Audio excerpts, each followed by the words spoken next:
Hi friends, இஸ் சாரி cinema பெஸ் அப்டேட்டில் ஒரு லேட்டஸ்டான ஒரு அப்டேட்டோடு வந்திருக்குங்க. கூலி திரைப்படத்தை நார்த் இந்தியாவில் பயங்கரமாக ரிலீஸ் பண்ணணும். இந்த படம் வந்து ஒரு 1000 கோடி தாராளமாக அடிக்கும். அதனால் ஒரு பெரிய பொட்டன்ஷியலாக இருக்கக்கூடிய இந்த படத்தை பெரிய லெவலில் ரிலீஸ் பண்ணணும் அப்படின்றதுல சன் பிக்சர்ஸ் ரொம்ப தெளிவாக இருக்கிறாங்க.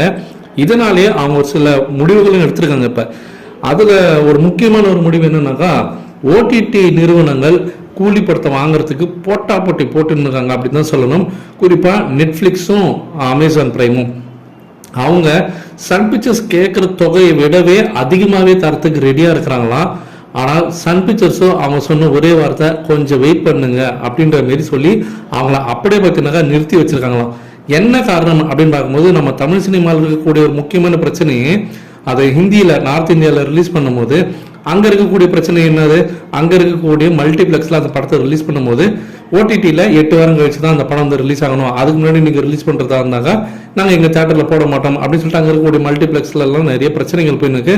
இதனாலே நம்ம தமிழ் படங்கள் முக்கால்வாசி படங்கள் எதுவுமே பார்த்தீங்கன்னாக்கா பாலிவுட்டில் ஒரு பெரிய நம்பர் ஆஃப் ஸ்க்ரீன்ஸில் ரிலீஸ் ஆகலை. ஈவன் வந்து நம்ம பெரிய விஷயங்கள்லாம் பண்ணியுமே கூட அவங்க வந்து அதுக்கு வந்து சம்மதம் தெரிவிக்கல. ரஜினி சாரோட படமே நீங்கள் எடுத்துக்கிட்டாக்கா அண்ணாத்தாவாக இருக்கட்டும், ஜெயிலராக இருக்கட்டும், இப்போ வந்திருக்கக்கூடிய வேட்டையனாக இருக்கட்டும், எதுவுமே வந்து சொல்லிக்கிற அளவுக்கு பெரிய நம்பர் ஆஃப் ஸ்க்ரீன்ஸில் ரிலீஸ் ஆகலை.